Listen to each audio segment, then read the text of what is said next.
Child's Month may be over, but advocating for children's rights is a year-long agenda. Today, June 4, is observed as International Day of Innocent Children Victims of Aggression. What does it mean, you might be asking? The day is to acknowledge the pain suffered by children throughout the world who are victims of physical, mental, and emotional abuse. Here in Jamaica, thousands of our children are facing similar situations. The observance of the day is the United Nations commitment to protecting the rights of children. On today's show, we'll be highlighting a few of these rights. Also, on Issues and Answers, we turn our focus to the Jamaica Special Economic Zone Authority. You're watching Jamaica Magazine. I am Theodore Henry.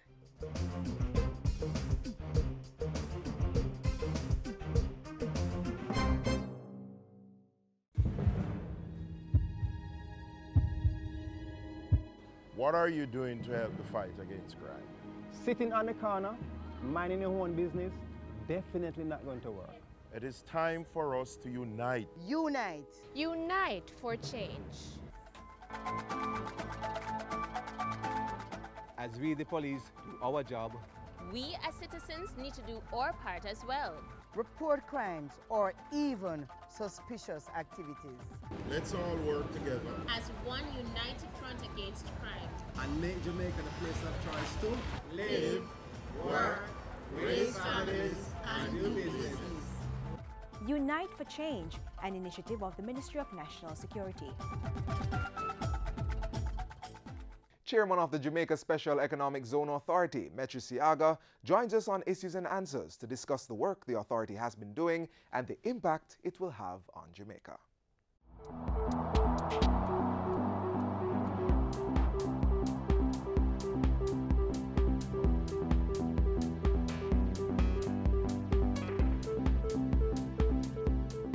Thanks for joining us for Issues and Answers. I'm Ian Boyne. Today we talk about the special economic zones. What are those and what impact are they expected to have on Jamaica? What impact are they expected to have on your life?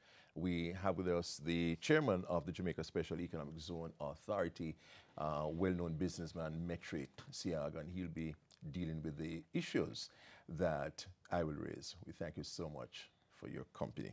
Mr. Siaga, good to have you on the program. thanks for having me. The special economic zones is a particular model used by countries like Singapore to great economic benefit. If you could outline for us, what are the main advantages of having these free zones? Well, it's important to understand how it was born. In Jamaica, we had a free zone regime up to August 1st, 2016. And that the free zones have actually been, we have signed a treaty as Jamaica to state that we would not allow any further free zones in Jamaica.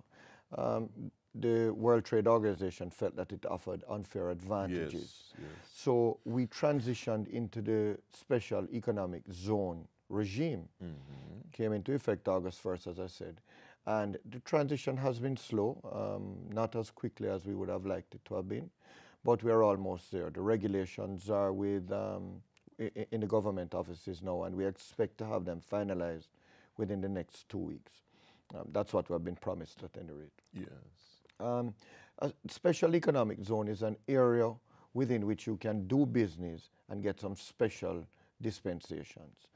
For example, the income tax rate is lower than that if you weren't in the economic zone. The new regime allows you to export as if you are an exporter and as if the goods never came into Jamaica. You can import into the regular economy here in Jamaica without having to pay any additional duties if there is no manufacturing competition. So it's a new way of doing business. It's going to bring some players to the table in Jamaica that currently would not have come here. We are expecting to see a huge uptick in the manufacturing sector, in the BPO sector, in the services sector, in the shipping sector. We feel it's important to have as a part of our landscape in our economy. Yeah. And how does this relate to the logistics-centered economy that the government has been talking about? Well, you know, we've been talking about logistics hub, this logistics hub for a long time, and people have felt that it's a place. It's not, it's an initiative. Jamaica is blessed with location. We have a fantastic location between North and South America, and that allows us to be the gateway for goods and services moving through the region. It allows us to be a stopping point. It allows us to be a value-added point. It allows us really the opportunity to be a part of global business where we would not have previously been. And tell us about some of the activities that are already taking place, because we're already doing things on the wharf. Sure. You know, we have, I think, about six free zones operating now, or special economic zones operating now. And Kingston Wharves is one good example of it. We have the Montego Bay zone as well. These companies have recognized the importance of logistics and the importance of the special economic zone and what it can do for them. So the wharves have started the ball rolling. We have the Cayman as economic zone, which is a big project that we're working diligently on. Professor Gordon Shirley is the head of the enterprise team, and we work very closely with him. Both the CEO at the Special Economic Zone and myself sit on that team, and we're making good progress. So the Global Logistics Hub, to answer your question specifically, has been just a developing of a framework. What has been done to date through the previous government and this current government is we were laying the foundation for the Logistics Hub initiative, really lays the foundation for special economic zones to operate within. And for example, at the wharves, you know, there'll be vehicles that reach the wharves that are not destined for Jamaica. Correct. They're really en route somewhere else. Right, and more importantly, now they can stay.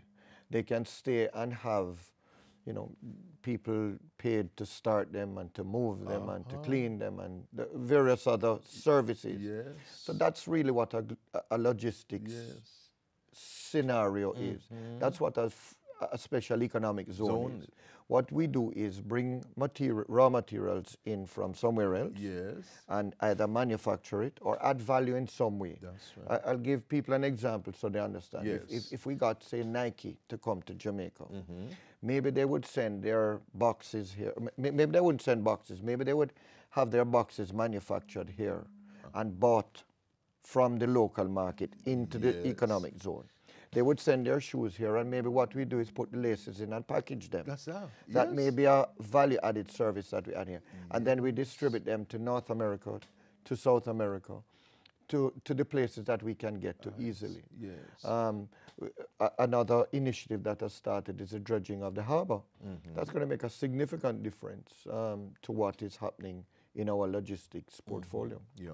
And this is how international production has gone, where there are different elements that are done in different countries. So that today we don't talk about something being manufactured in Japan or manufactured in parts of it are Korea, manufactured all over the place. Right. And so Jamaica wants to have its share of that growing market, you know, outsourcing. That's the way global production has gone, and the work of the Jamaica Special Economic Zone Authority is to advance that. We're speaking to its chairman, Metri Siaga. He has more when we come back from this break.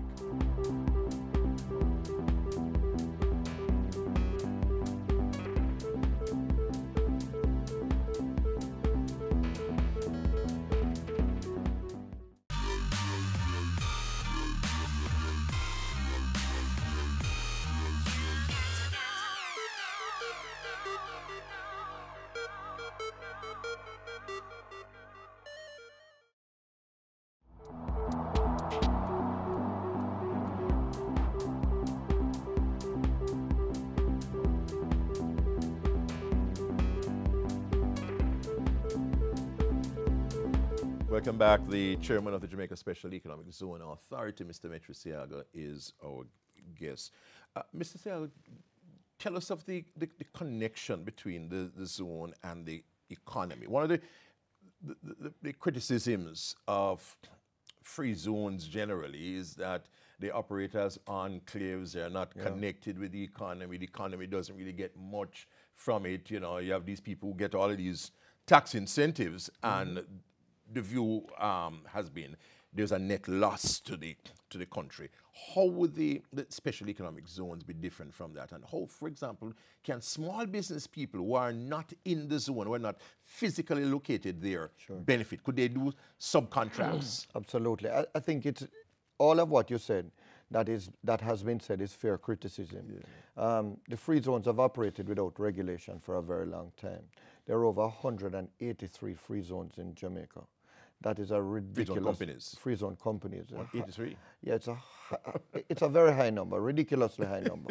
And these companies have been operating without regulation for a long time. Okay. When I say without regulation, obviously there's customs and there's the ministry, but without any direct authority over them. Tell us of the kind of regulations that the authority would be bringing. What are some of the kinds of things that are really needed in terms of regulations? See if you have gone there. We have a very extensive regulation document. Okay. We also have a very thick document that you have to fill out before you can become a member of the zone. We look at all of the different facets of your business, including your business plans, including your building drawings, including number of bathrooms you have, a host of things. Now listen, we do not want to be additional regulation for just regulation's sake. But when we have a company like, say, Amazon coming to Jamaica, we need them to be comfortable that somebody is manning the gate, that somebody is ensuring that these things are in place. We have to make sure that when we go international and we go to big companies like the Amazons and the Nikes of this world, and we say to them, listen, here is a world-class regulator. Here is a world-class authority that is not only overseeing what happens, but so our role is regulation, our role is maintenance, and our role is investment. It is our duty to go out there and work with the Jampros of this world to make sure that we get the right investment pool here. But we don't want to just get any investment. So one of the things that we are doing is we have developed a program with the government of Singapore through the Singapore Economic Council. We have an immersion trip where we're taking 10 agencies and ministries to Singapore to actually go in and look at the best practices. We're actually going next month. We're going to look at the best practices. Singapore as an island is, as a country, is an entire economic zone. Right. But they haven't done it willy-nilly. They don't have one over here and one over here. If you are going into the electronics field, for example, you would go to a specific area. And if you're going into the BPO, you would go into a specific area. So what we're trying to do is model some of these things. After we go there and we learn what they're doing, they're coming back to Jamaica to do a series of 10 workshops within agencies and ministries, trying to get the government agencies to work as a joined up government moving in the same directions. So this immersion trip is going to have the people at a very high level so that they can come back to Jamaica and sell the idea to the people that are in the field. Then they're going to come and meet with the people in the field and explain to them the systems that need to be put in place so that they can actually get these things happening. We expect within 12 to 18 months thereafter to have an investor out of that program actually developing a major free zone in Jamaica, or an economic zone, I should say. To my question about the subcontracting, whether, regular people now can absolutely plug into that production network. Absolutely. Two ways. One, as manufacturers and as producers in Jamaica, you can sell into the free zone. free of any duties. As purchasers, and I give you a prime example. If we have a free zone operator, let us say Sony decides to come to Jamaica and manufacture TVs here. Those TVs will be able to be sold into the local market as if they were a local product, simply because there is no competition for that product here. So local Jamaicans would benefit from lower priced televisions. If there is somebody manufacturing televisions here, then obviously they would be barred from doing that as direct competition. So things like motor vehicles. We have a company right now in the economic zone that's far advanced with negotiations on manufacturing cars in Jamaica. Now, they may not manufacture it from scratch as is done in Japan, but they would certainly do a lot of assembly here. We actually have some of the vehicles here now, and it's a program we're working towards. We're just trying to finalize the financing. But Jamaicans would be able to get cars at that rate at significantly lower prices. So not only from an economic point of view in business, but actually from the things we're able to purchase. So consumers will benefit from these zones. That is the intention, yes. Because they will get goods and services. If we get the right mix, if we get the right mix of people and the right mix of products. So what we're looking for is non-competing things now. So we don't want people that are manufacturing beer, for example, because we have a very mature beer market in Jamaica. And people know you as an ardent manufacturer was always stood out for the interests of the Jamaican manufacturers. That's one thing people know about Matrix. Well, so you wouldn't allow that. That's not going to change. And I mean, that's certainly not the direction the government is going in. What we're trying to do is we're trying to grow the economy. And the special economic zone is just another facet of that incorporates, it gives people an opportunity to do business in a less expensive way and an easier way. But for that, you're going to have to stick to some regulations. It can't be just a free-for-all. Absolutely. And you're making the point that our having a regulatory environment that is respected internationally actually acts as a boon to potential investment. When you go abroad, people want to know that if they come in here, they're not going to be in a slapdash environment. And you know, that's very hard to sell to people in the industry now that have not paid fees or have not been regulated. It's hard to sell to them, and I understand it. It seems like more bureaucracy. It seems like more government taking money from you. But the truth is, it's not. You need to work with us and give us an opportunity to show you that we are going to make a difference for you as business people in the zone. Yes. Interesting chat. The chairman of the Jamaica Special Economic Zone Authority talking to us about the significance of special economic zones and the important role of the authority in ensuring the growth of this economic initiative. We thank you for your company. Next week we'll be back. Until then, Ian Bourne wishing you a pleasant day.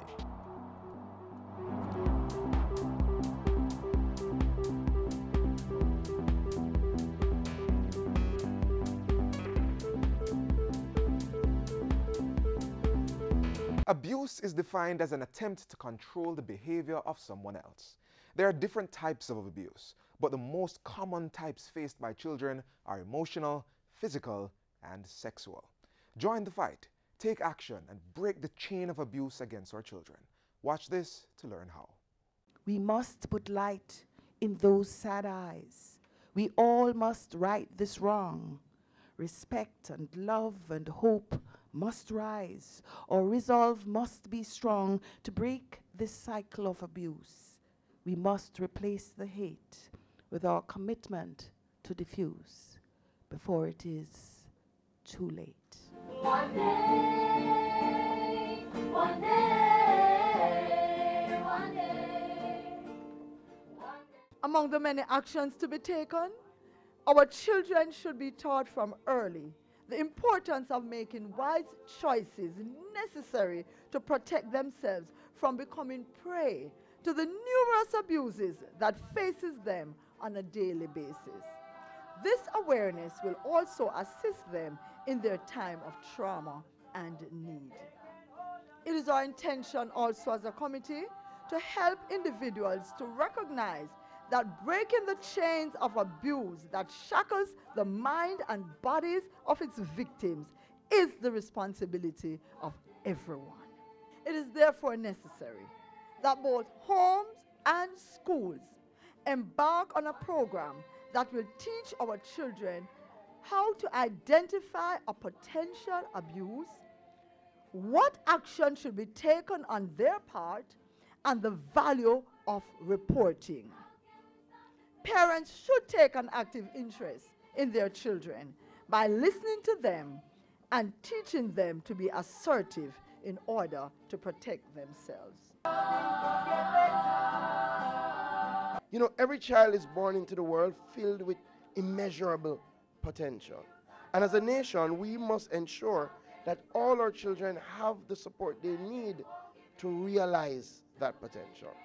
Regardless of where they're from, regardless of their circumstances, every child deserves to be cared for, to be cherished, and more importantly, to be kept safe. One day, one day, one day, one day. We are children and we have rights. We have a right to be protected, provided for, and included. Don't beat me up, don't belittle me, and please don't molest me. I am under 13. I should not be working for a living. That is child labor. It is illegal. Stop leaving me alone. I am too young to provide for myself. I need your guidance. Protect our nation's children. They have rights too. To learn more about children's rights, call or visit the offices of the Child Development Agency. It's often said it's not where you've been that matters most, but where you are going. Society believes the way you are raised determines your outcome. The story of Zoey Neil is proof that you can rise above your circumstances. Take a look.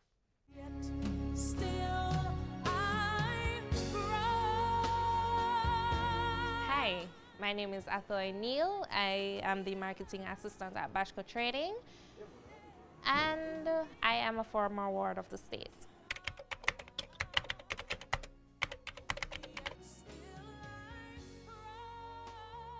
I was probably about 16 when I went to Wortley Girls' Home. The reason for going there, I was being abused as a child from I was age 8, and I was afraid to talk about it until I reached 16. I was taken from my school, and CDA decided that going back to the home would not have been the perfect place for me at the moment.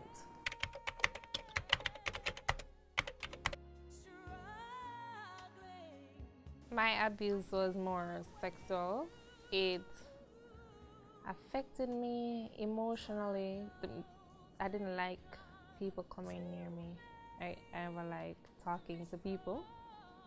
I preferred to stay by myself and listen to my music.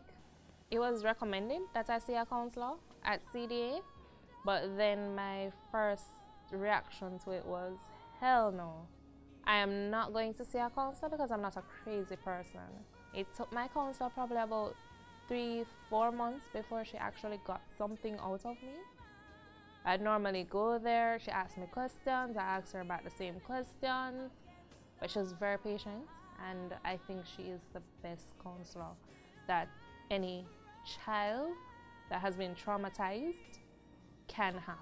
Generally, counseling support is provided through our Children and Family Support Unit, and they do counseling, direct counseling with the children. We have an MOU with Michael Care, who offers counseling support for our wards free of cost and for our staff at reduced cost.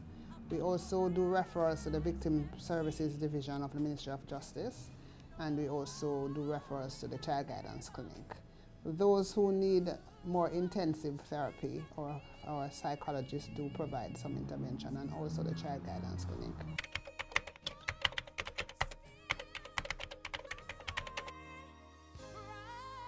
My can you help me with this? I need you to help me to word the contract properly. No problem.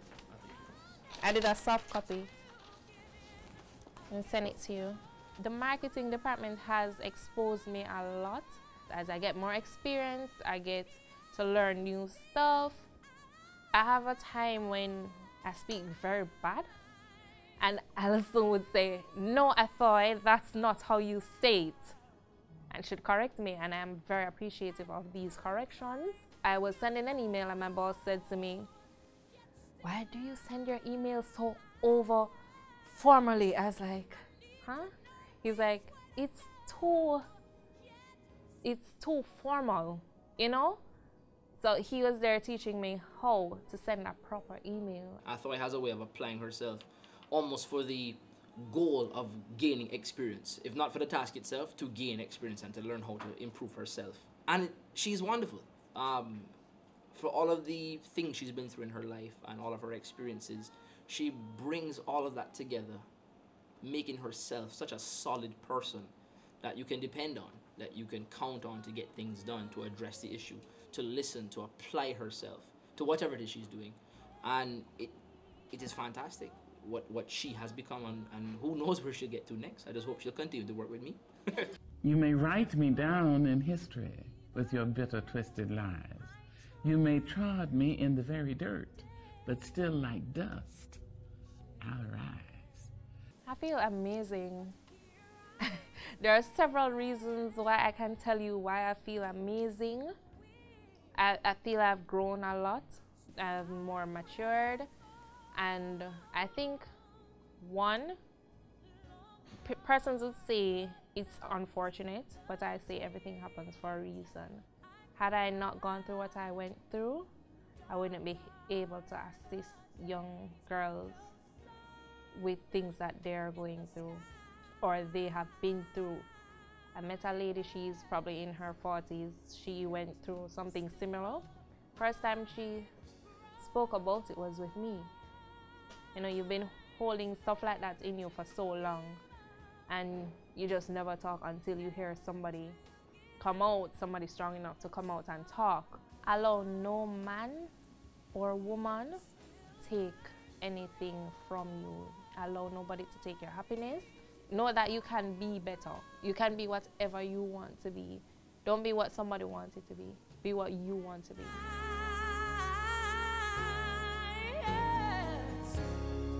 Yet still I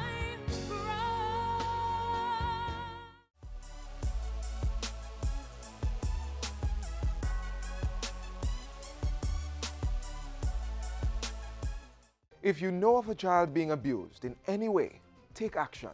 Call the Child Development Agency at the numbers on the screen. Unfortunately, all good things must come to an end, and this week's episode just happens to be one of them. I hope you found our program informative. We appreciate your feedback, so send them to Jamaica Magazine at jis.gov.jm. Take a trip to our social media pages on Instagram, Facebook, and Twitter, and stay informed on the go. You can also visit our website, jis.gov.jm, for more information. On behalf of the entire production crew, thanks for watching Jamaica Magazine, and I am Theodore Henry.